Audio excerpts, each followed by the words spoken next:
said? 1,441. So we said, Ya Ma'ashar al-Ikhwa, in regards to the book Kitaab At-Tawheed, we're speaking about the affairs pertaining to worship. The greatest of worship, where the abd, the servant, is in between these two matters while he's in this world.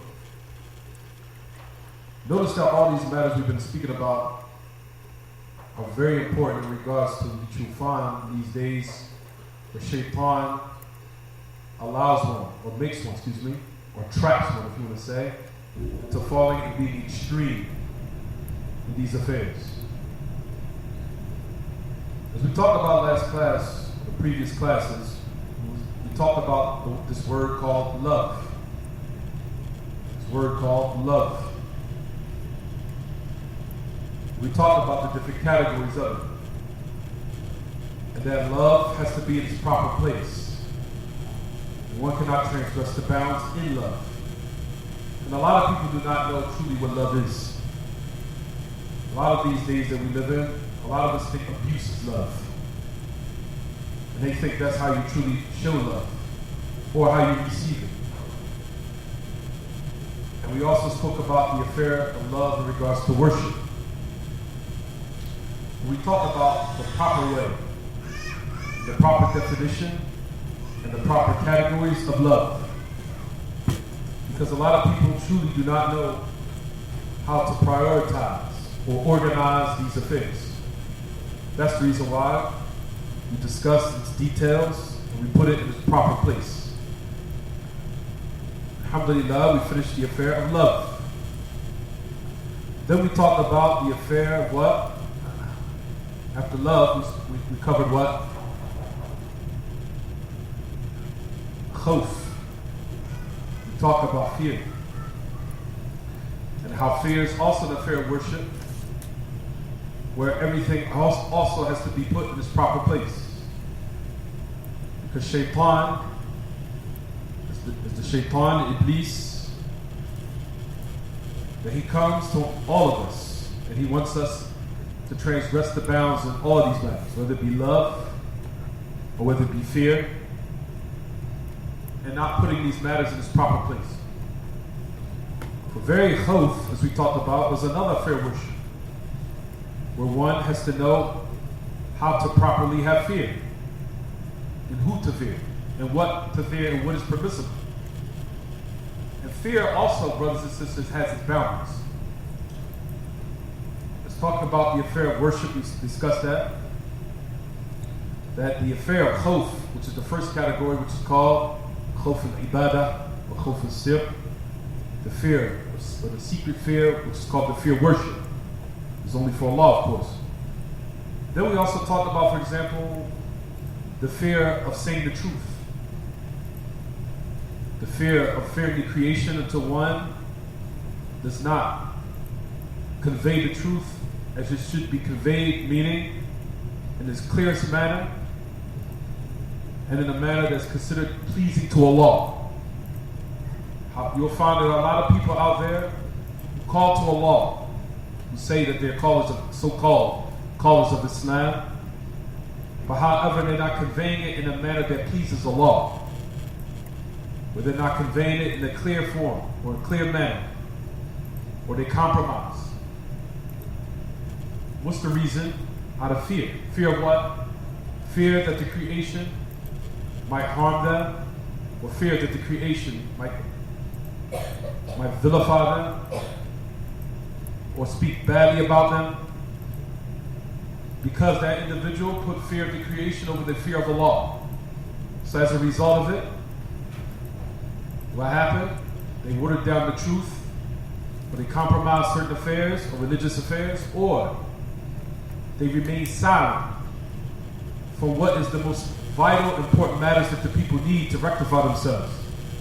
So they don't say anything, or they don't mention it, out of fear. Out of what fear? Out of fear that their money might be cut, or their dunya, or their worldly matters might be slighted or restricted, their provisions will be cut. I won't be able to pay my bills or this nice car that I have. this nice neighborhood, this nice house that I live, or these different types of luxury that I have will be cut from me or removed from me.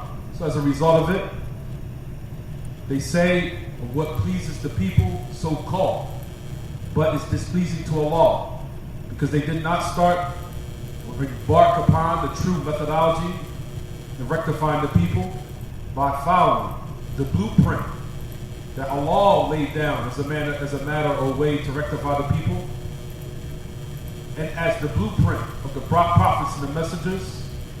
They did not embark upon it. Rather, they left it off out of fear of the people. So that type of fears we talked about. Notice that Shaitan has his portion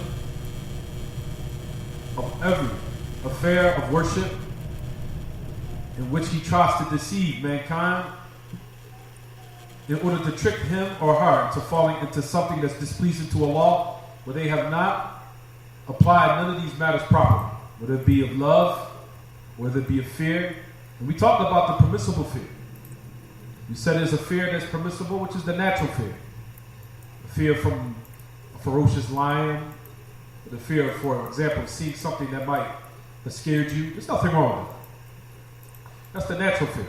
There's nothing wrong with having natural fear. Or something that happened, if something, if you want to say a freak accident or something that you might see that is about to happen or occur unexpectedly, and it takes place and you have that fear, there's nothing wrong with it.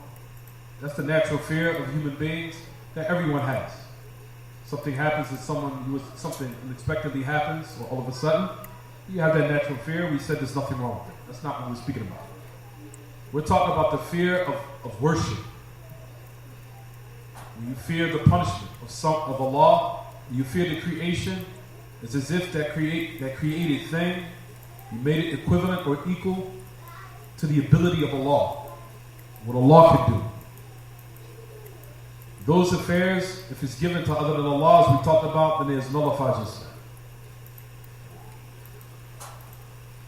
We also covered the affair of what they call tawakkul. Tawakkul meaning reliance, reliability, reliance in Allah. Reliance meaning depending upon Allah. We talked about those affairs. And those are also very important and very vital to one's survival in this world, these dark times that we live in. Maneuvering through all the darkness and all the corruption that we face, these are the affairs that we need, which will keep us properly guided and will keep us properly balanced until the promise of Allah subhanahu wa ta'ala comes, which is death. The next affair that we talked about, brothers and sisters, which is important, is talk about the mercy of Allah, which we talked about Ar-Razzaaq, or what they call feeling secure from the punishment of Allah. And that's what we've been speaking about. Security, or feeling secure from the punishment of Allah. However, we talked about that it is from the correct belief to hope for Allah's mercy. But like we talked about every time, every occasion, in every class, is boundaries that Allah has set in all of these matters, in all these affairs of worship. That this affair of what they call hoping for Allah's mercy, likewise has its boundaries. There should be boundaries. And it should not take a person outside of what Allah subhanahu wa ta'ala has set as a boundary, whereas you recline on His mercy to the point where you leave off the obligations that Allah has made mandatory upon one to perform, and using the excuse Allah is merciful. For example, of what you see in Muslims say, as we talked about before, that for example, if it was said to him or her, pray your 5 prayers, why don't you pray your 5 prayers? I don't have to. My mercy is here. And Allah is merciful, and Allah is gracious and merciful. This person has fell, as we talked about before in last class, and what was been prohibited here. where Allah subhanahu wa ta'ala says in the ayah, do they feel secure from the punishment of Allah? No one feels secure from the punishment of Allah except the people who are what? Who are at loss. So those people who say these type of statements, or those who say, I don't have to do such and such, one day I will make tawbah to Allah, one day I'll get myself together, one day I'll start to pray, one day I'll start to fulfill my obligations, one day I'll start fasting, one day I'll start coming to Jumu'ah, one day I'll start praying my 5 prayers daily, one day I'll start doing what I'm supposed to do. Allah is gracious, He's merciful. Allah is gracious, He's merciful. I'm sure that everyone in this room or some of the Muslims have heard people say this. Allah is gracious. You know why, brothers and sisters? Because they have not learned these foundations and principles. Every time when you hear people say this, it'll just bring you right back to the fundamentals. Wow, they didn't learn such and such. They didn't learn none of these affairs. To the point where Shaitan utilized and capitalized upon their ignorance of these matters until they fell into what we're discussing now. So it says here in the book, do they feel secure from the punishment of Allah? So what happened, everyone? They reclined or relied upon Allah's mercy until it surpassed its boundaries. Is it clear, everyone? To the point where they what? Did not become balanced. They went too far to the left. Then you have the opposite of the affair, what we talked about last class, is giving up from the mercy of Allah. So that's the opposite of the spectrum. Well, that's the opposite of the extreme. The opposite of the extreme is what, everyone? The opposite of the extreme is that one. Brothers and sisters, like I said, we'll start to educate the people on when to give salams. You have to start educating ourselves on when to give salams. There's adab, there's even mannerisms of when to give salam. You have to learn this. You have to try to make an effort to show. When a person's in the midst of talking, you see them talking about Assalamu because now you utilize your salam to cut me off, where I have to cut my speech, where I have to reply to salams back. First of all, brothers and sisters, the salams is not wajib. It's highly recommended. To reply back to the salams is wajib. It's clear? The salams are not wajib. It's highly recommended. It's highly recommended. But to reply to it is what? That's obligatory. Inshallah, like I said, we have to educate ourselves in these matters. To educate ourselves. Right. So in regards to what we just mentioned, you'll find that the first extreme that we said is to recline or rely on the mercy of Allah until you become neglectful in His obligations, in performing Allah's obligations and commands. And you use the excuse, Allah is gracious, Allah is merciful, all merciful. One day, I'll do it. Then you have Shaitan, where he takes that individual who's the opposite. To a person, they're extreme. The extreme on themselves and the extreme upon others, where they'll fall into the opposite side of the spectrum, where Shaitan will come to the mind of the servant and he will allow him to think in his mind that the religion is too difficult, until the religion will overcome him and subdue him, and he will leave it off.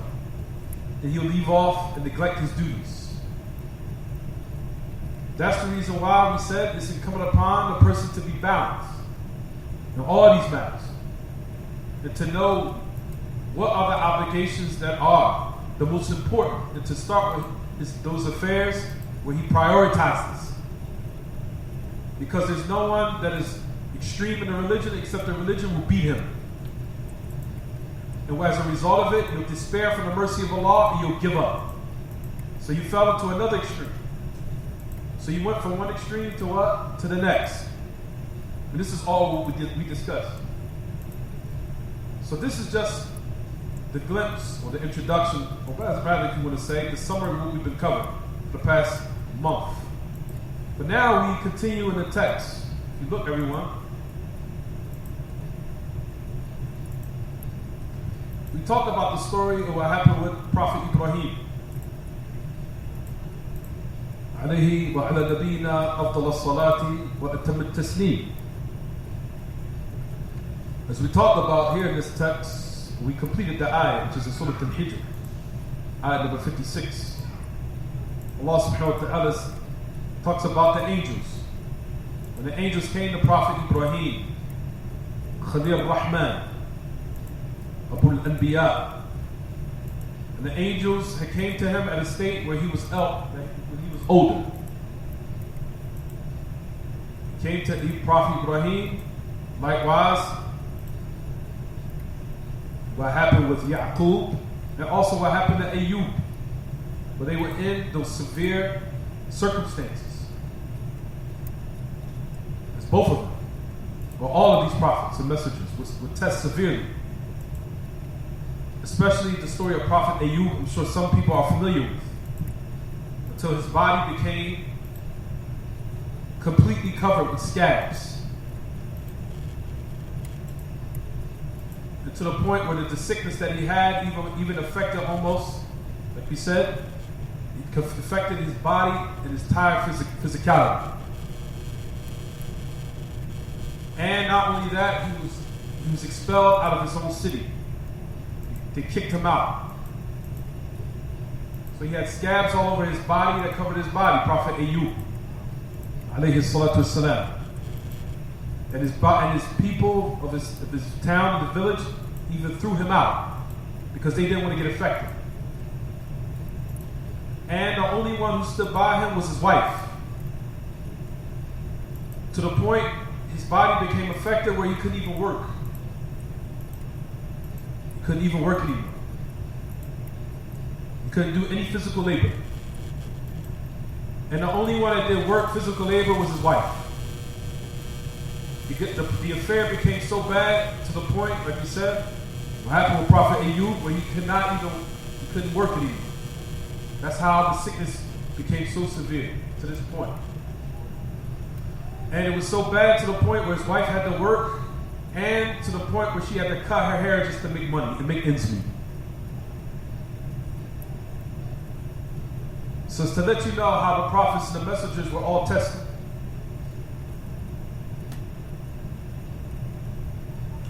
And that's in the ayah in Surah Al-Sad. As Allah talks about the Prophet Ayub. Matter of fact, I don't want to talk about it. I don't want to get to this side. But stick to the subject at hand. But Prophet Ayub, as Allah talked about how he was tested. I think anyone in this room that was tested with Prophet Ayub was tested with, we probably would lose our minds. But we lost our, you imagine you become hideous in how you look.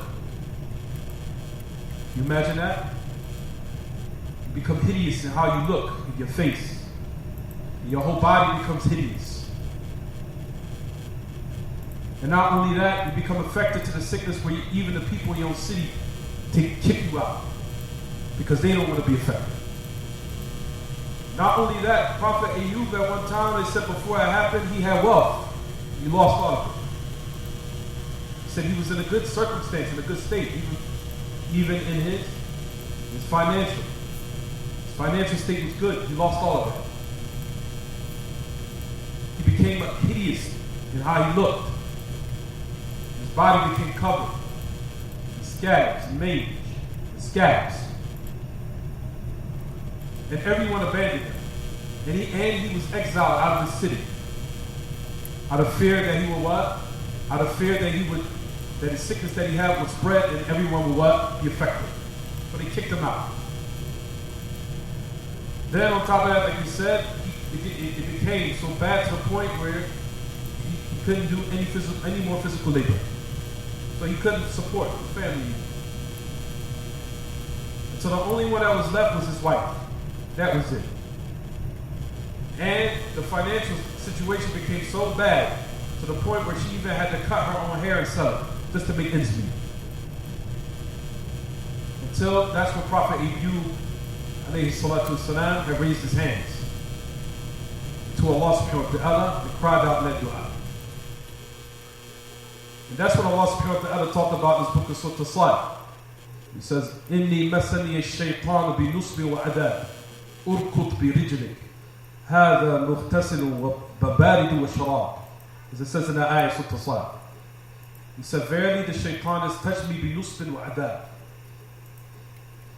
He said, verily for the sickness that I've been touched with, and that what I have. أُرْكُضْ بِرِجْلِكَ هَذَا مُغْتَسِلٌ وَبَارِدٌ وَشَرَابٌ. To the end of that ayah. So that's what happened with Prophet Ayyub. And I think that anyone was tested with, he was tested with, we probably would have lost our minds.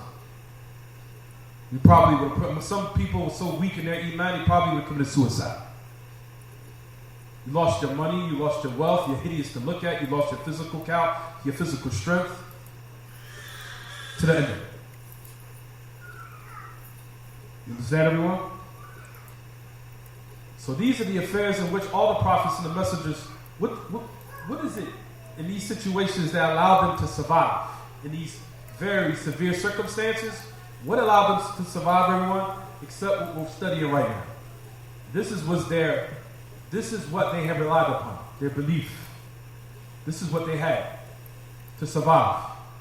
They didn't have nothing else but their aqidah and their belief in Allah, and the proper belief system that they had. So what happened with Prophet Ibrahim was also severe, to the point where Prophet Ibrahim, that Allah subhanahu wa ta'ala gave him glad tidings of a ghulam and alim at a very old age. Because a lot of us, like you can imagine, being tested where a person doesn't have children and giving up to the point where they would think that more than likely they're not going to have any children at all. Until Allah subhanahu wa ta'ala sent those angels to give them glad tidings of having a child, or having a knowledgeable child, and a special child, in which even Prophet Ibrahim has said. He says, أَلَا أَن مَسَّنِيَ الْكِبَرُ فَبِمَا تُبَشِّرُونَ قَالُوا بَشَّرْنَاكَ بِالْحَقِّ فَلَا تَكُنْ مِنَ الْقَانِطِينَ. He says, how can it be that I have these children, even though that I'm upon this elderly stage in my life, where I'm old now? So what are you giving me glad tidings of? He said, we're giving you glad tidings of the truth, and don't be from those who despair. And it says in the ayah, وَمَنْ يَقْنَطُ مِنْ رَحْمَةِ رَبِّهِ إِلَّا الضَّالُّونَ. Nobody despairs from the mercy of Allah except what? Except those who are astray. Except those who are astray.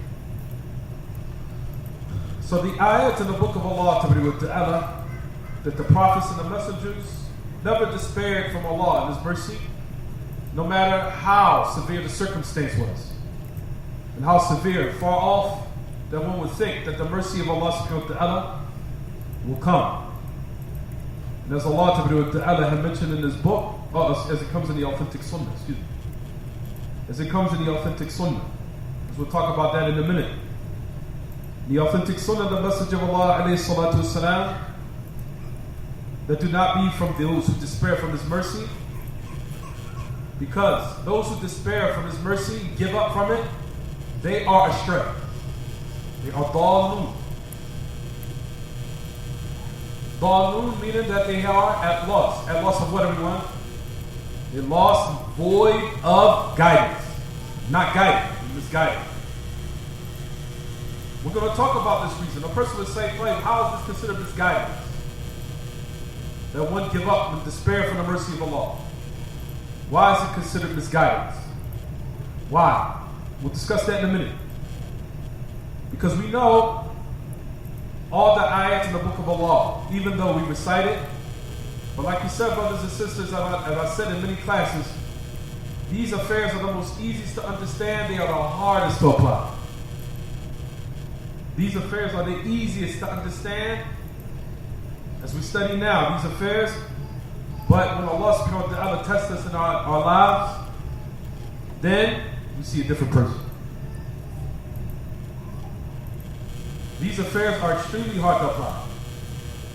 Because I've seen brothers and sisters, when certain things happen in their life, they start saying statements that necessitates that there's some type of discrepancy in their belief system, or some type of weakness, when something severe happens in their life. Whether it be a bad relationship, or a bad divorce, or the divorce went sour, or the relationship went sour, or we have to deal with some of us who are tested with bad kids, and all things that happen in our lives, whether it be in our bodies, in our health. For verily these things that what we're learning now, it becomes actualized, it comes to light when it happens in our lives. Then that's when the true reality sets in, or the true reality of the person comes out. We read the ayat in the book of Allah, where Allah subhanahu wa ta'ala says in his book, Inna ma'al usri yusra, inna ma'al usri yusra. Verily with every difficulty there's ease, with every difficulty there's ease. Allah subhanahu wa ta'ala has mentioned this in his book, that no matter how hard the state becomes, and how severe the affair becomes, and intense, except that Allah subhanahu wa ta'ala knows that your relief is coming, your ease is coming. It's the message of Allah, as it says in the authentic hadith, as we know, عَجَبَ رَبُّنَا مِنْ قُلُوطِ عِبَادِهِ وَقُرْبِ غِيَارِهِ يَنْظُرُ إِلَيْكُمْ أَزِلِينَ قَنِيطِينَ فَيَظِلُّ يَضْحَكْ يَعْلَمُ أَنَّ فَرَجَكُمْ قَرِيبٌ. As we know, the hadith comes in the narration where it says, our Lord is amazed from the despair of his servants, or slaves, meaning of them giving up. Why were they giving up from? Because of the difficulties that's going on in their lives. All the difficulties that are happening in their lives.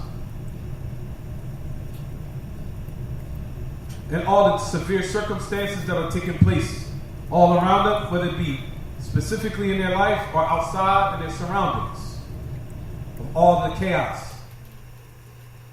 Allah subhanahu wa ta'ala is amazed at the despair of his servants. He says that how close their relief is coming. He says he looks to one of you azilin qanitin. Looks to one of you azilin qanitin. He says, of course, when one of you despairing and in a state of despair, and then Allah continues to laugh because He knows that your relief is coming. He knows that your relief is close. That your relief is what? Your relief is close. So we say, now it goes back to the initial question. Why is these affairs considered, some of it, in certain cases, disbelief, and some of it considered misguidance? In certain cases, of course, rather in this case. For example, reclining or relying on the mercy of Allah until you go astray, and the opposite side of that, which is being so extreme and to the point where you give up from the mercy of Allah. How is this considered misguidance? How? Why? Because it goes back to another affair. These affairs are dangerous because what is in it of bad thoughts about Allah. Bad thoughts about Allah. When you now rely on the mercy of Allah only, without taking consideration His punishment, and knowing that Allah subhanahu wa ta'ala is swift in His account and reckoning, relying on His mercy all the time, but to the point where you become severely neglectful in your duties. This is considered bad thoughts about Allah. Why? Because you forgot about the other side. That Allah is what? He's able to what? He's swift in His reckoning and His punishment. So in this is what they call Ishaa. In it is bad thoughts. So having bad thoughts about Allah. And likewise the same thing. Because as if you what? You forget about the affair which Allah subhanahu wa ta'ala is able to punish. He's able to what? He has the ability of retribution and descending as a result of one's disobedience, descending those evil excuse me everyone, the sending his punishment or his wrath was consequences upon the individual. And in that is, like we said, is evil thoughts about Allah. And likewise, when you give up from Allah, you give up and despair from His mercy, saying that this religion is too hard, or you're extreme, either upon the people or you're extreme upon yourself. You're either extreme upon the people or extreme upon yourself. Extreme with the people. We gave examples in this last class, right everyone? We gave examples. Speaking about this last class. What do you mean extreme with the people? You're hard upon the people. Hard upon them. Hard upon them as far as what? As far as, like we said, the individual that said to the person, Allah will never forgive you. Allah subhanahu wa ta'ala will never forgive you. And He will never enter you into paradise. That individual was extreme. Extreme in what? Extreme in giving up and despairing from the mercy of Allah, that He would subhanahu wa ta'ala forgive that individual that is committing wrongdoing or involved in sin. So it's extreme with other people. Until his haughtiness or arrogance led him to say the statement, as a result of it, as we talked about before, in the hadith of Abu Hurairah, where the Messenger of Allah said that Allah said, who is the one that swears upon me that I will not forgive so-and-so? Verily, I have forgiven him and I have nullified yours.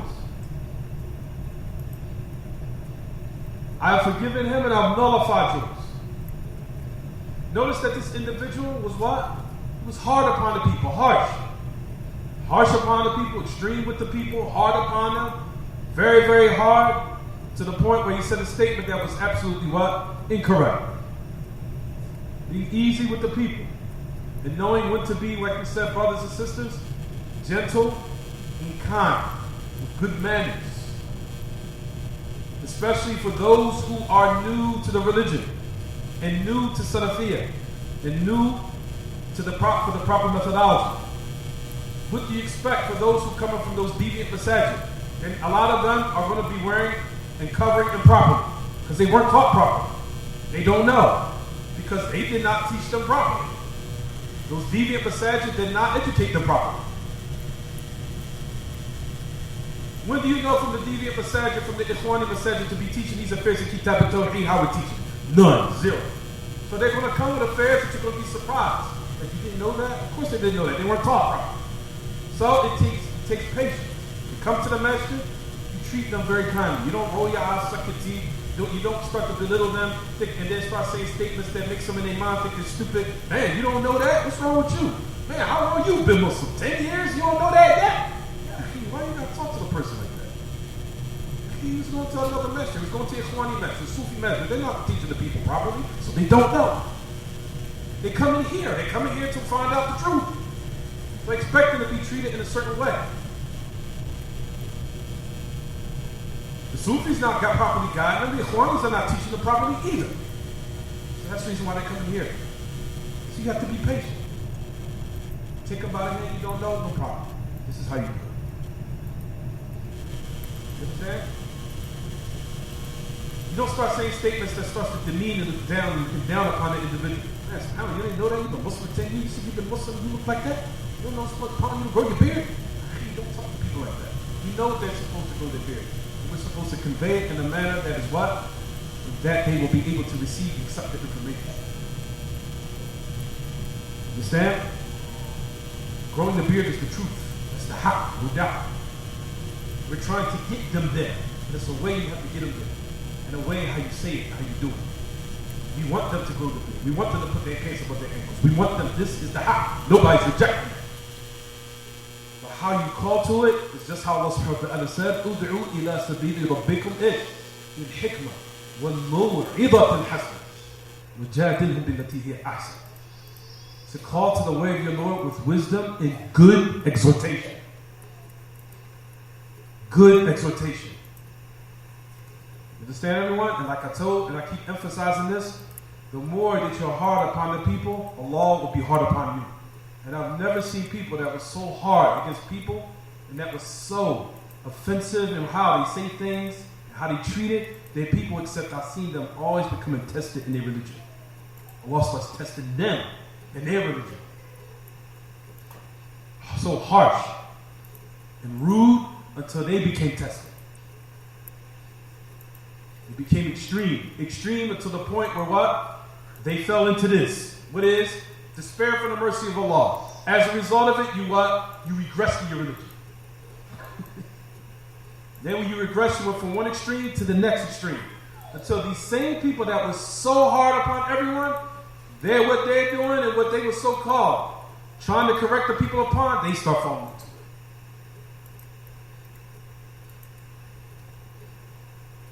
it. A'udhu billah, sister, you should be wearing that green khimar. You should be wearing that. The next time out there at the Deviant Masajid, they're doing it right now. With the tight overgarment, with the tunic shirts on, with the tunic shirt at the skating ring, with music and intermingling with men. You went from one extreme to the what? To the opposite side of the extreme.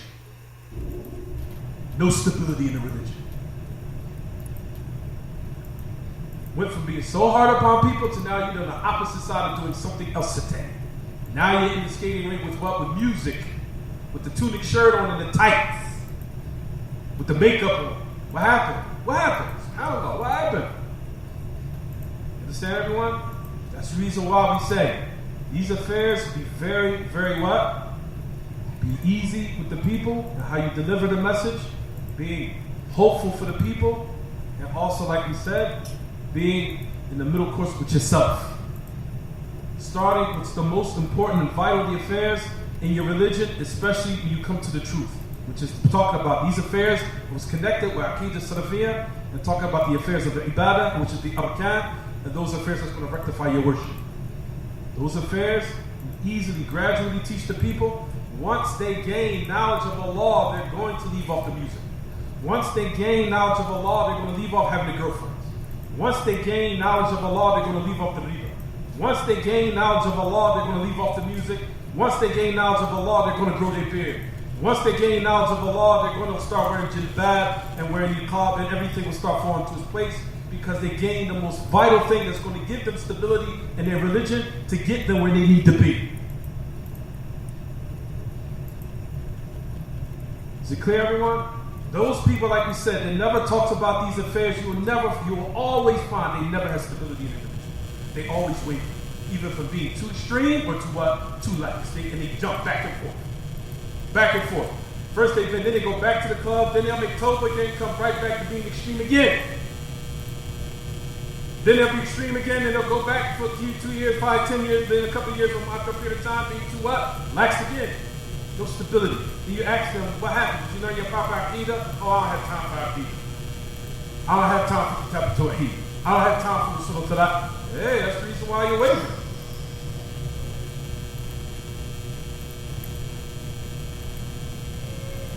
Those who do not learn these affairs and these principles, you never have stability. Never. You won't attain stability. You'll never be stable. You'll be jumping from one extreme to another extreme. One extreme to another extreme. One extreme to another extreme. No state, no stability, no balance. That's the reason why you'll find Sulaiman Ad-Darani, that he mentioned and said, if a person is in a state of sickah, if a person is in a state of sound health, he said he should try to put forth fear of Allah. He's in a state of sound health, a sound state. And you should give يغلب جانب الخوف, that fear you should try to give precedence to it, to keep a balance. And in the fear, or at the time of death, at the time of death, when he's about to die, he should give precedence to the hope of the mercy of Allah. To keep him balanced, keep a balance.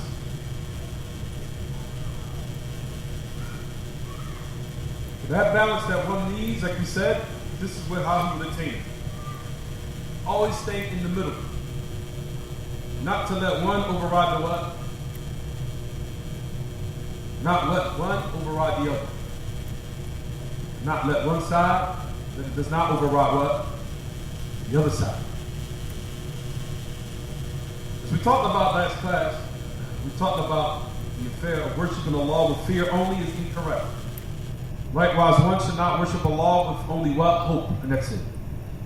Rather, he should take between those two matters a balance or moderation, where he worships Allah upon hope of His mercy, and also what? And out of fear of His punishment. In the middle, all the time. But however, in those certain matters, in certain circumstances, as we said, if one sees when he's in a good state, you'll find from the Salaf that they said, فَإِذَا خَافْ فَلَا يَقْنَطْ وَلَا يَيْأَسْ. For all these narrations we'll be covering, you'll find that Shaykh AbdurRahman Ali Shaykh, rahimahullah, that he said, فَإِذَا خَافْ فَلَا يَقْنَطْ وَلَا يَيْأَسْ. If you have fear of Allah, don't let it now bring you to the side of despair and giving up. Rather, you shall hope for the mercy of Allah. He said from the Salaf, who used to find it good, to find it balanced, that if your affairs of your sih, when you're in a sound state, good state, your health and well-being and things of that nature, livelihood, he said that one should now, if he sees in this state, this fear, especially if he sees in himself, that if he's in this sound state, that he might become lax. And if you feel that you're being now inclined towards this, then now you should give precedence to what? Fear. So to keep you balanced. Especially if you're one of those people that if you're in a state where if you start receiving money, or you're in a sound state, that you might find yourself starting to what? Starting to become lax. Then here in this instance, then you should give precedence to what? Fear, to bring you back balance again. Right? And in the state when you're sick, in the state when you're sick or affairs become severe,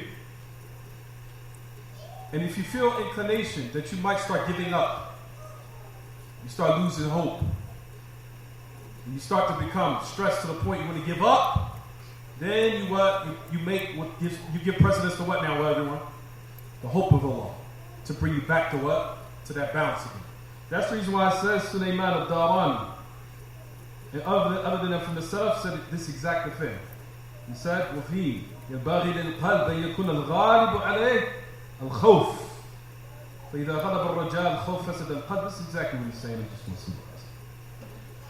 He says, befitting that the heart, he says that, depending of course on the circumstance, he says, that in one time that he should give, what should be dominant is that fear.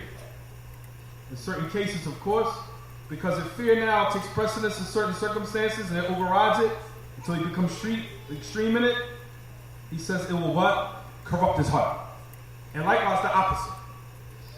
That the fear can reach a level to the point, if he doesn't now keep it balanced, that he'll lose the despair of Allah, it will corrupt his heart. Is it clear, everyone? Due to the fact that Allah subhanahu wa ta'ala says in His book in so many ayat,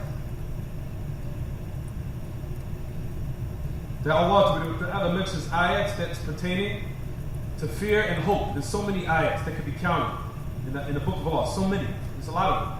A lot of verses. And you'll find ayats in which Allah subhanahu wa ta'ala mentions both at the same time. As Allah subhanahu wa ta'ala says about the Anbiya, إِنَّهُمْ كَانُوا يُسَارِعُونَ فِي الْخَيْرَاتِ وَيَدْعُونَنَا رَغَبًا وَإِيش رَهَبًا وَكَانُوا لَنَا خَاشِعِينَ. Allah subhanahu wa ta'ala says in this book, He said, verily, they used to hasten to do goodness. Right? And they used to invoke us, our raghab wa rahab. They used to invoke us out of what? Out of hope for our mercy and out of fear of our what? Punishment. So notice that the ayah gather between what? Gather between what, everyone? Gather between hope and what? Fear. Both. So notice Allah subhanahu wa ta'ala gather between both affairs in one ayah, so one can be what? Balanced. One doesn't get overridden by the what? By the other. Clear? Okay. So there's so many ayahs. That's just one of them. You'll find there's other ayahs which comes in the Surah Al-Isra, where Allah subhanahu wa ta'ala says, أُولَٰئِكَ يَدْعُونَ يَبْتَغُونَ إِلَىٰ رَبِّهِمُ الْوَسِيلَةَ أَيُّهُمْ أَقْرَبُ وَيَرْجُونَ رَحْمَتَهُ يَخَافُونَ عَذَابَهُ إِنَّ عَذَابَ رَبِّكَ كَانَ مَحْذُورًا. Allah subhanahu wa ta'ala says something in Surah, I can't remember the number. Allah subhanahu wa ta'ala says, he's talking about Isa ibn Maryam and his mother. But all the righteous have the same aqidah, this belief in this regard. He says, أُولَٰئِكَ يَدْعُونَ يَبْتَغُونَ إِلَىٰ رَبِّهِمُ الْوَسِيلَةَ. They are those that they used to invoke. They used to invoke us, and they used to use as a means or a method, or used to seek to get close to Allah by using some type of method or means. Here in this ayat, method and means to draw close to Allah is righteous act. By righteous actions. In order to see which of them are close to Allah. Notice it says in the ayat, this is the point of why we mentioned this ayat. Here it says, what does it say, everyone? That they hope for our mercy, they hope for His mercy, and they fear His punishment. Verily, the punishment of your Lord is something that you should be on guard against. Meaning that you should be aware of by trying not to fall into what would be the means of attaining it. So notice that the affair in which Allah subhanahu wa ta'ala mentioned everyone here is what? It gathers between what, everyone? It gathers between both matters. What is of hope and what is of what? What is of fear. Is it clear, everyone? Great. So those are the ayats in which you'll find that the great Imam that he mentions, it says the reason of why these matters are so dangerous, if one to fall into one of these imbalances that we just mentioned, you'll find from Al-Ilm that they say because of this reason. First, as we mentioned, it said, despair from the mercy of Allah, of course we know, is considered bad thoughts about Allah. That's what we mentioned, right? Why is despair from the mercy of Allah considered bad thoughts? Why? Number one is this. Because when you think that Allah cannot forgive you, when you despair from His mercy, number one, Shaykh Hussein even mentioned this. He said, أَوَّلَ لَهُ طَعْنٌ فِي قُدْرَتِهِ لأن من علم أن الله على كل شيء قدير لم يستبعد شيئا على قدرة الله. Why is it considered bad thoughts about Allah? He said, number one, because when you despair from the mercy of Allah, it's now disparaging or criticizing or saying there's a deficiency in the ability of Allah. Why? Because when a person has knowledge that Allah is able to do all things, he does not find it far off of anything as far as what is in the ability of Allah subhanahu wa ta'ala. Is it clear what I'm saying? So when you give up and give from despair from the mercy of Allah, as we said, this is bad thoughts because it's as if you're now disparaging or you're like slighting the perfect ability of Allah subhanahu wa ta'ala. Because Allah is able to do what? He's able to do all things. He's able to forgive all things as long as that person does not die in a state of shirk, as we'll talk about in a minute, inshallah. Right, we also know this, that Ar-Razzaaq, the Salaf. As we know, the statement of I mentioned last class, what the Salaf said in that tremendous athar, where they mentioned it said, إِنِّي لَأَرَى شَابْ عَلَى كُلِّ مُنْكَرٍ وَلَا أَيْأَسُ مِنْهُ إِلَّا إِذَا رَأَيْتَهُ مَعَ صَاحِبَ بِدْعَةٍ فَأَعْلَمُ أَنَّهُ قَدْ عَطَبْ. The narration says, the Salaf, but he said, verily I can see there's a shab, a youth, or someone young, or someone of a man, upon every sin of evil. As far as sin, evilness. He said, I will not give up from hoping that inshallah Allah maybe will guide him and return him back to the truth. I will despair from Allah's mercy that maybe inshallah Allah will one day inspire him to make what? Proper tawbah. Except, he gave an exception. Except that if I see him with a person of innovation, except that I see him with a person of innovation, then here in this instance, I know he truly is destroyed. Why, everyone? Because anytime you're upon bid'ah, you draw close to Allah by it. So that means now it's became part of your religion, which is very far off than more than likely you're going to make tawbah from it. Clear? Is it clear or not clear? But notice that he said before that, I can see you might be committing all sin, a lot of sins. You might have a girlfriend, you might have drinking, intoxication. Now, all these affairs are severe, brothers and sisters. Nobody's slighting them. Nobody's saying that they're small. These are tremendous. Especially to die in that state. To meet Allah upon those acts is tremendous. May Allah protect us from meeting of Him in those things. As we heard stories of that happen. People dying while they were drinking. People dying in car accidents while they had music blasting. People dying while they were fornicating. I've heard stories of this happen. People driving in cars and then they found the person dead in the car, music was blasting. Now you got to meet Allah upon that act.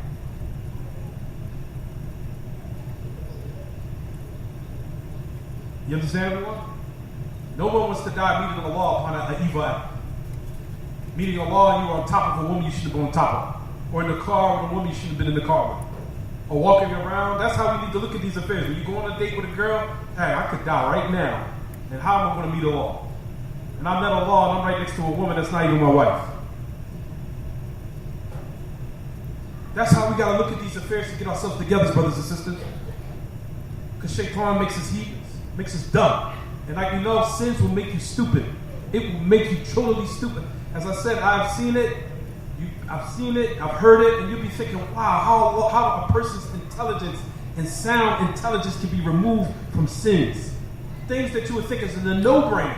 Like, man, I guess a no-brainer that you should leave that off. I would never do. But however, Shaitan is decorated in their mind that thing is just fair seeming. It's just, they gotta do it. You understand, everyone? For those affairs, like we said and mentioned, as far as in regards to now, those people who are upon evil, nobody's slighting, because I don't want nobody walking around here, so AbdurRazzaaq used to say that drinking, intoxication, fornication, he mentioned this effort of the Salaf, because I heard Shadeed Muhammad say something like that. He talked against me. I was laughing. He's an idiot. I don't pay him no mind. But as far, I just had to throw that in there because I knew he said something about it. I was like, man, I really do think it's something mental with him. I really do think. At any rate, I really do think something mental is not straight with him. But anyway, they're saying that, oh yeah, he's slighting sins, he's slighting. I'm not slighting sins. Actually, this is the Minhaj al-Salaf. You're not slighting me. I'm talking about the Salafis and the Minhaj al-Salaf. So your actuality is not making a thought in me. You make a thought in those, and this was their belief of the same sect. It started with it was the belief of the Prophet ﷺ when he taught the Sahaba. That these affairs were worse. Shirk and kufr and bid'ah was worse. So if not, your problem is not with me, it's with the Salaf and the Minhaj al-Salafi. And at the head of those who are the founders of Minhaj al-Salafi, is number one is Allah. And the Imam of the Salafis is Muhammad ibn Abdullah alayhi salatu wasalam. So your problem is not with me. Your problem is that your understanding of Islam. Because shirk and kufr and bid'ah is the worst forms of these. They're worse than major sins. And this is an example of it when this person, or this author of the Salaf said this, that I'm going to see or use these upon every evil. But I won't give up and despair from His mercy that maybe one day Allah will give him tawfiq to maybe return back to the truth. You got a problem with that Shadeed? You have to take that up with Allah. Not AbdurRazzaaq. This da'wah is bigger than me and you. This da'wah is bigger than me and you. It's bigger than all of us. And this is what you see, Minhaj al-Salaf. What did he say? I hope that he will not leave off. That maybe one day Allah will make him allow him to come back to the truth. Except, and this applies on you, Shadeed, except if I see him with a person of bid'ah. But you fell into that part. So you forgot the first part, but you fell into the second. Except that if I see you with a person of bid'ah, then I know now you're destroyed. Why? Because you're drawing close to Allah for evil acts. You think that it's pleasing to Allah. So it's more than likely you will never make tawbah from it. May Allah keep us from that. This is Minhaj al-Salafi. Is it clear, everyone? So that's what you say with these athar, the Salaf, the Minhaj al-Salaf, that we never despair from the mercy of Allah. Not from the people, or hoping that the people return back to the truth. Of course, we know. Perception of people been out of some different, because we gave you something to that already. But as far as Despairing from the mercy of Allah is considered bad thoughts about Allah because, like we said, brothers and sisters, it's considered disparaging and slighting the ability of Allah. That's number one. Number two, why is considered major, to despair from the mercy of Allah. Why is it considered despair from the mercy of Allah subhanahu wa ta'ala? Considered something tremendous. The second reason is number two is this. Because when you now despair and give up from the mercy of Allah, is ta'nu fi rahmatihi. You are slighting, and you are now finding less as far as Allah subhanahu wa ta'ala's mercy is not what? It's not complete. Allah subhanahu wa ta'ala is not complete, and He's not able to forgive you. If you fall into something of evil, Allah is able to forgive all the sins. So it's as if now you're saying, it's as if the proper person, proper aqidah knows, if you have knowledge that Allah is all merciful, then you will never find out that Allah subhanahu wa ta'ala can what? Will have mercy upon you. But for that reason, the person that despairs from the mercy of Allah is astray. Is it clear, everyone?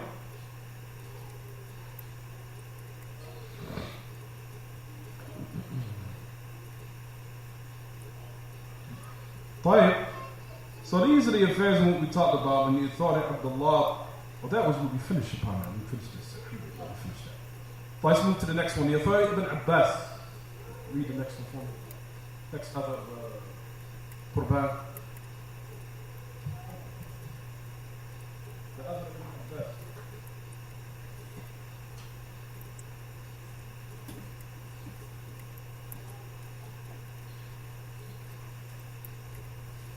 جيد. When the authority Ibn Abbas radiallahu anhu ardah, it says أن رسول الله صلى الله عليه وسلم سئل عن الكبائر فقال الشرك بالله واليأس من روح الله والأمن من مكر الله.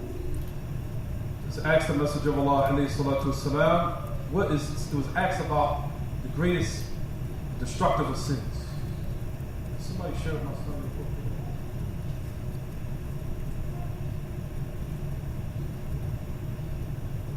Let's move on with Abdullah. Abdullah, share what I'm saying.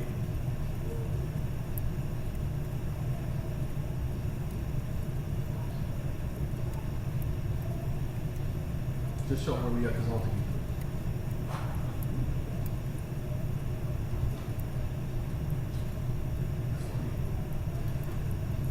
do. So the first one is what in regards to Ibn Abbas. It was asked about the kaba'ir. What's the kaba'ir? Only one, the major sins.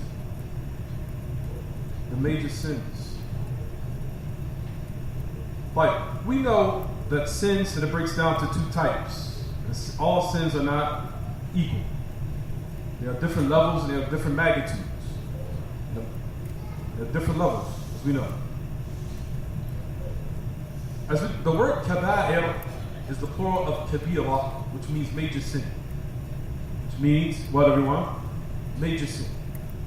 Major sin.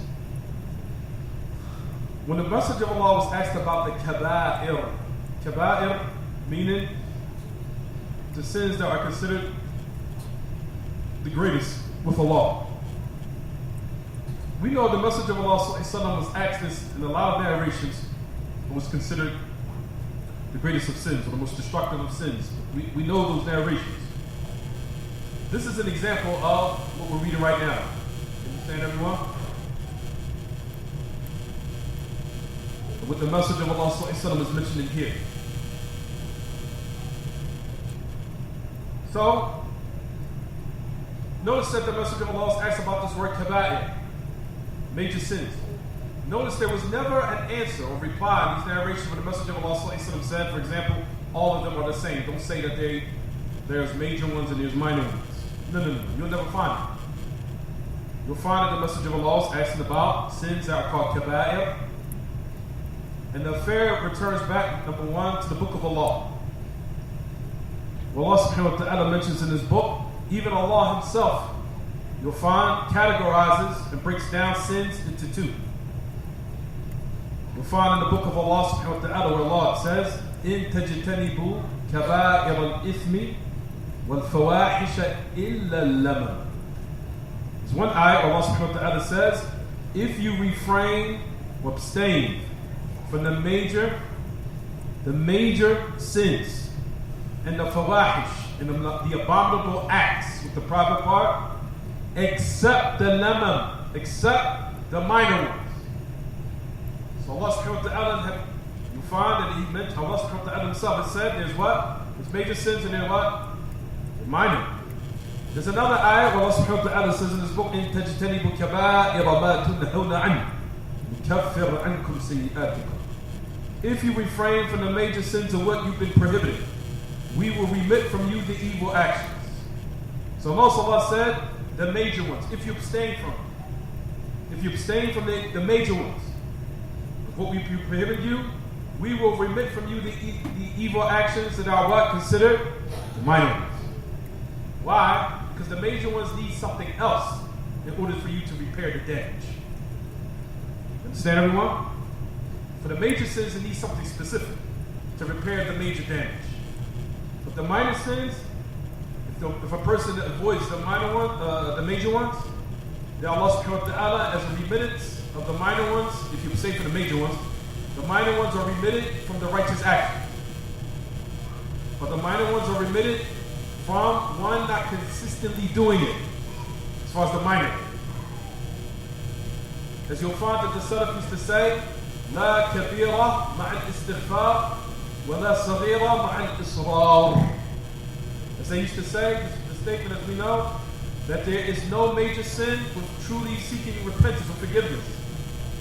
And there's no minor sin with consistency or one being consistent with Israa. Like, Israa means like yusirru ala shay. Israa means like consistently doing. I'm trying to find another word in English. Israa means like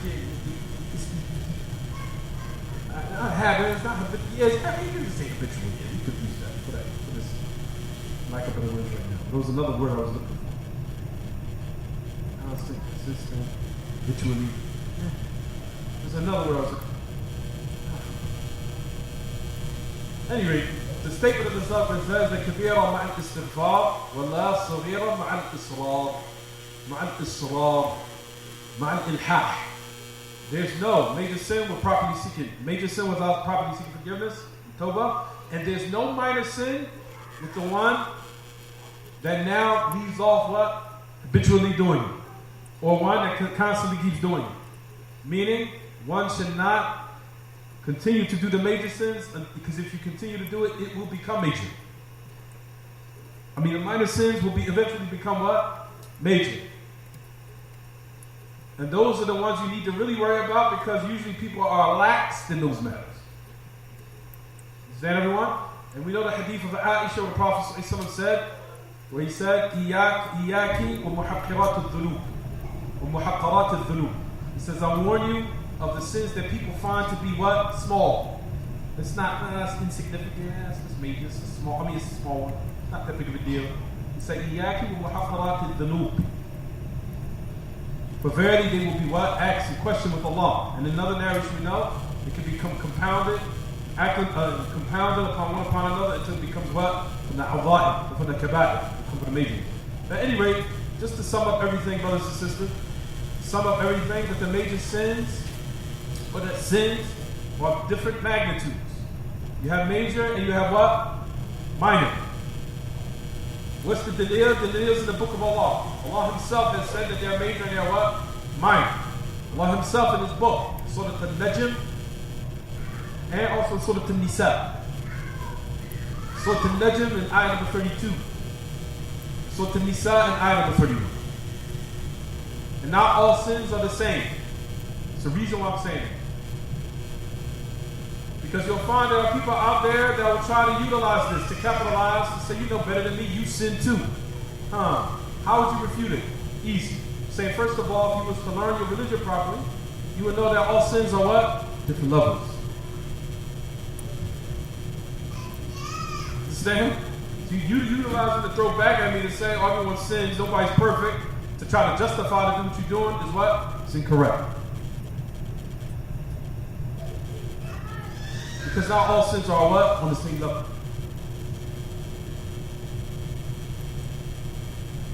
For this affair, like we said, what we want to ask now, what is the head of a kabira? I know we're going to stop here because it's getting late.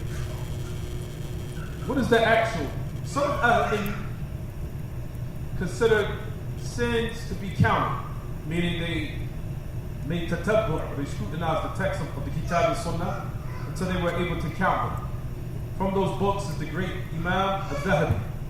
He has in his book called the Kaba'ir. Kaba'ir. The Imam Al-Dhahabi has a book called the Kaba'ir, the major sins. Some of Ahl-Ilm say that the major sins can be mahduda. What do you mean mahduda? Meaning they have a definition for it. It could be defined. It could be defined. It could be defined. From them are those who say it can be defined in a proper definition, well, meaning a comprehensive definition for the word major sin.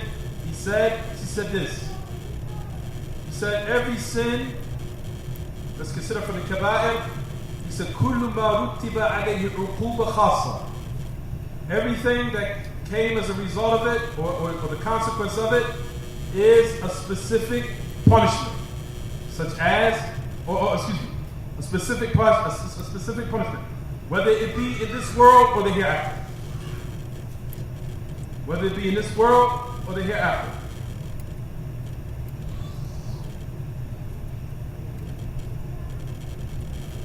Don't write this down. Don't write it down. I'm going to simplify it. Don't write this definition down. I'm going to simplify it in a second. Every punishment is كل ما رتب عليه عقوبة خاصة سواء كانت في الدنيا والآخرة وسواء كانت بفوات محبوب أو بحصول مكروه. هذا واسع جدا يشمل ذنوبا كثيرة جدا. وجه ما قاله أن المعاصي قسمان. He says that everything that comes as a result of it, a specific punishment. Doesn't matter whether it's in this world or the hereafter.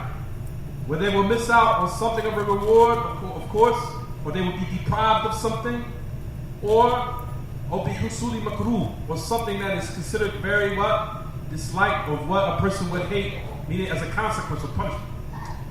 Basically, let's try to simplify. You'll find from those who simplify that this is the meaning of the word kabira or kaba'ir. They say it means this. Just to keep it simple.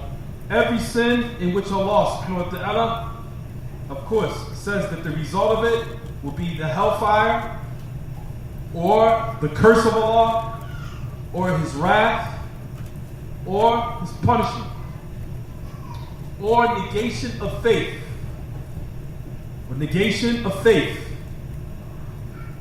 or the message of Allah freeing Himself from something. It's considered from the major sins. Is it clear? So let's write this down and then we'll stop. It's the last part. We'll write it down. Every sin in which Allah ختمه الله بنار أو لعنة أو غضب أو عذاب.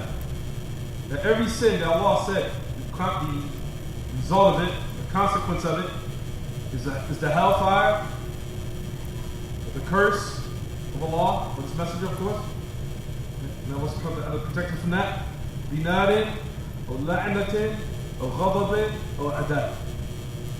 That Allah gives the consequence of it is the hellfire, or the curse, or His wrath, or His anger, or His punishment. There's another one we add to that, where the Messenger of Allah negates Iman in the narration. He negates Iman. For example, Wallahi la yu'min, Wallahi la yu'min, Wallahi la yu'min. Ma huwa ya Rasulullah alladhi la ya'manu jarahu bawa'iqa. I swear by Allah he doesn't believe, I swear by Allah he doesn't believe, I swear by Allah he doesn't believe. Oh, who is he, O Messenger of Allah? The one that his neighbor is not safe from his harm. Fight. Harming your neighbor is what? Harming your neighbor is what, everyone? Major sin. For those who do not have proper usul, that don't have minhaj as-salafi, they read this narration and say that he's a kafir. Khalas, kafir. I see you holler at your neighbor, kafir. I see you cursing and use profanity at your neighbor, kafir. Hey, are you kafir? I don't know. No doubt the fold of Islam. You understand, everyone? But at the same time, we still take into consideration harming your neighbor as a major sin. Major sin. There's an narration the Prophet ﷺ clearly mentioned and said, O Messenger of Allah, the one who prays at night, fast during the day, prays at night, fast during the day, prays during the day, and even breaks tahajjud at night, but he harms his neighbor. They asked the Messenger of Allah, where is he? In hell. In the hell. That's to let you know how beautiful Islam is. To let you know how much respect you're supposed to have for your neighbor. How good you're supposed to treat him. It's to let you know how beautiful Islam is. Even if he's a kafir, brothers and sisters, even if he's a non-believer, he still has rights. Even if he's not Muslim, he still has your rights with your neighbor. Prophet ﷺ, we know, visited a non-Muslim Jew, his son, and he was in his deathbed. He was about to die. The Messenger of Allah visited him. Huh? Is there anyone?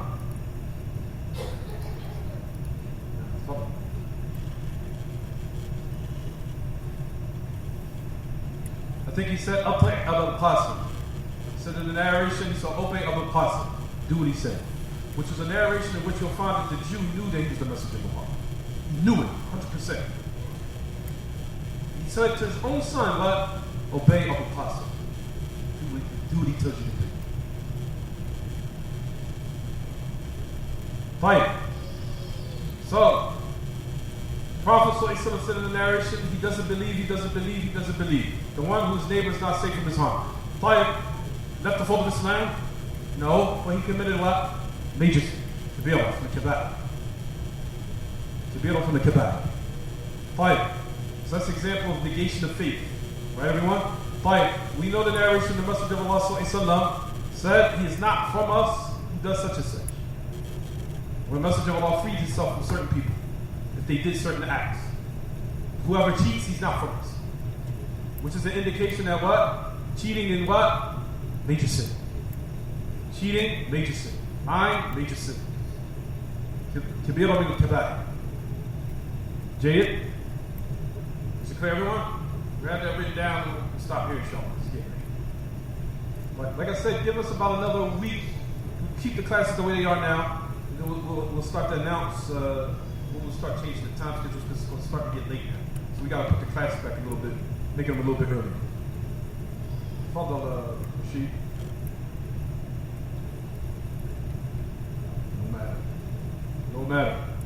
No matter. She has rights. Maybe you and having general cordial good treatment may have really better for me. Might be an incentive for him to be curious. What's the incentive for you? What is that? You understand? He's from the common folk, from the Jama'at of the Ikhwan Muslimin. You got to give him a treat. He still has rights. Kafir has rights over there. Kafir. You understand? Unless he's making war, that's something different. But if a person is just from the common folk, from the Muslims, treat him good. And there'll be a reason for the sin. It might be a reason to encourage him for him to know what's in his sin. You understand? Not for me, for Allah and others. That's deep. That's deep.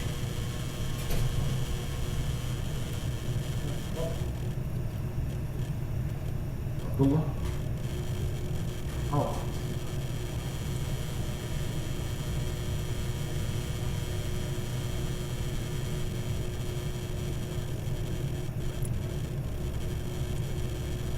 Doesn't matter. Still will follow up. Evil will still fulfill his rights, no matter what it is. Wed.Fri.Sun.After. فإذا الذي بينك وبينه عداوة كأنه ولي حميد وما يلقاها إلا الذين صبروا وما يلقاها إلا إيش؟ إلا ذو حظ عظيم إما ينزغنك من الشيطان نزغ فاستعذ بالله إنه هو السميع العليم. Allah subhanahu wa ta'ala says in the book, He says, repel something evil with that which is best. Verily, if it's between you and someone else, enmity, it's as if you will become a friend of his. Meaning, no matter even if he comes up showing your rights, don't come up and follow it up with the same evil. When you stick to his level, as they say, take the higher road. You understand? At the end of the day, it's not about him, it's about you and Allah. Fulfill my obligation with Allah. That I make sure I treat that person right, even though they might mistreat him. Even your enemy has rights, where you have to deal with him justly. Even though you might detest him to the bottom of your heart, you still can't oppress him.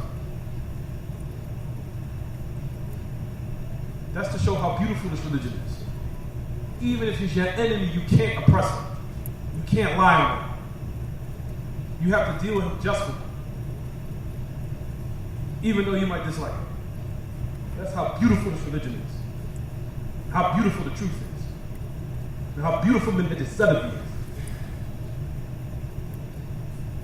Understand? Everyone?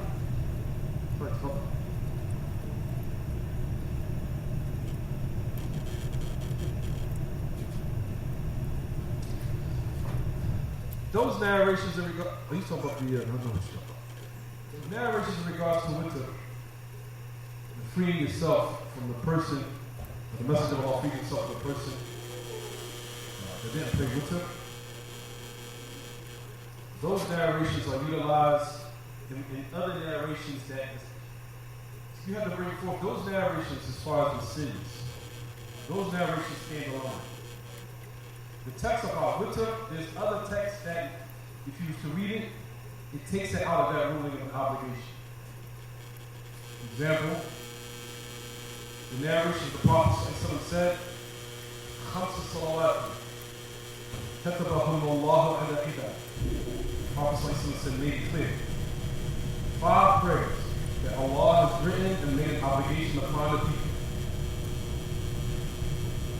Also the narration, the man said, Bukhari, Kitaab al-Ilm, Sahih Bukhari. The Prophet said, when the man said, O Messenger of Allah, you mean to tell me, if I pray those 5 prayers, and I maintain this level, and I do my obligations, I'll enter paradise? He said, the Prophet said, yes. Right?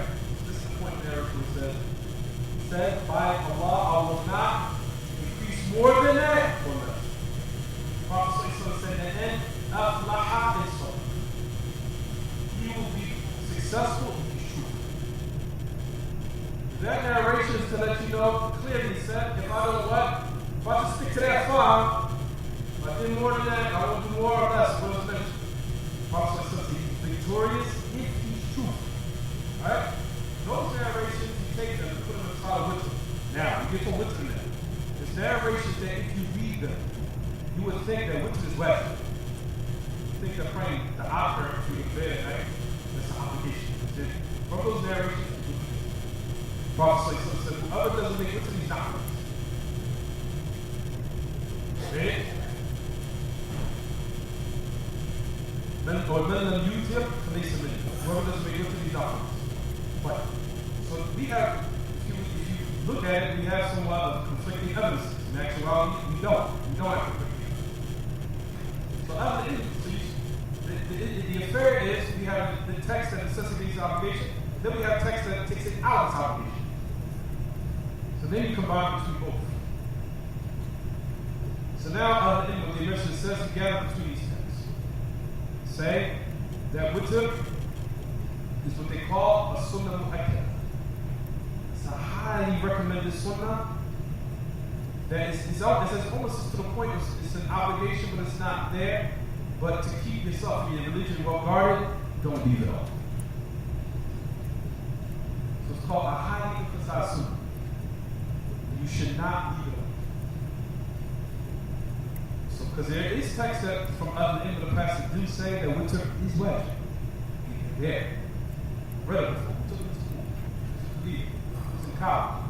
Witr is the narrations that you can read from some of the a lot of the say it's wajib. If you read from other say it's not, due to those narrations that I mentioned from them, it's not easy to find. About the man with the Messenger of Allah clearly said 5 salawat, however, 5 salawat, and he mentioned the other act. The man said, "We'll take by Allah, I will not do more than that, and I will not decrease it." The Prophet said, "He will be victorious if he's truthful." If witr was wajib, they said that what? He would have said, "Oh, don't forget witr." It wasn't mentioned. Right? Fire. Those narrations to show that they bring these texts together to let you know that witr, the odd prayer, is what they call sunnatul mu'akkada. It's a highly emphasized sunnah. It should not be done. Just to exonerate yourself from falling inside of khilaf. It's just better for the Muslim, don't leave it off. Even if you just got to pray one. Pray one to light let that. Leave yourself of khilaf. But it's a highly recommended sunnah, you shouldn't leave it off.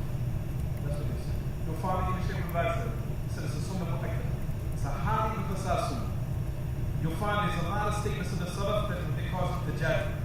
That it moves in between what is strong and what is considered wajib and what is not. But it's like right there in the middle between highly recommended and wajib. It's like a really gray area right between the two. It's like right there.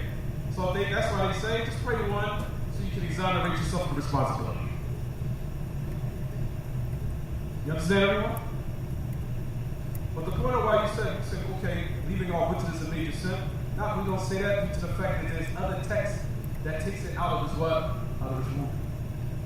That you'll find that some other things say that that's the reason why we don't consider witr to be wajib. Even though they say those texts that say that it's wajib is very strong. Listen to the narration. Who doesn't make witr is not from us. Oh. It's a hadith, it's authentic. Sam? Whoever doesn't make witr is not from us. Major. So that's the reason why we say just to what? Just to pray one to rak'ah. What's that going to hurt? One to rak'ah. One light one. If you're tired, if you're exhausted from work, pray one to rak'ah. You can't pray one to rak'ah. One to rak'ah is not right.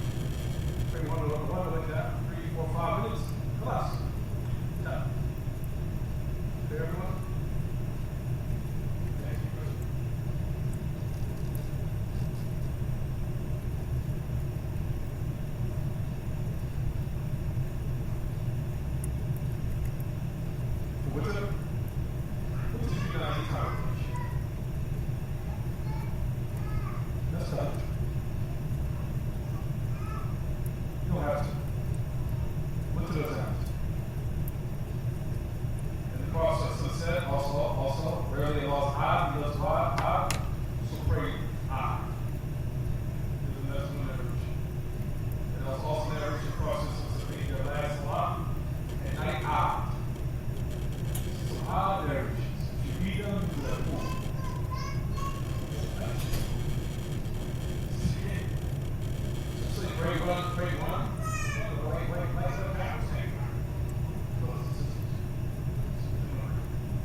brothers and sisters. Research knowledge.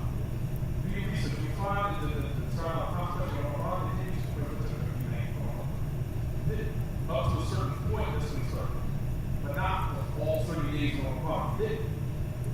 That's something that Muslims just became activated for every night. I don't know why. But you'll find that the Salaf, especially if you read the knowledge of that in Sheikh Al-Baz, if I have the time, I'll bring it in. You don't have to do it every day. You don't.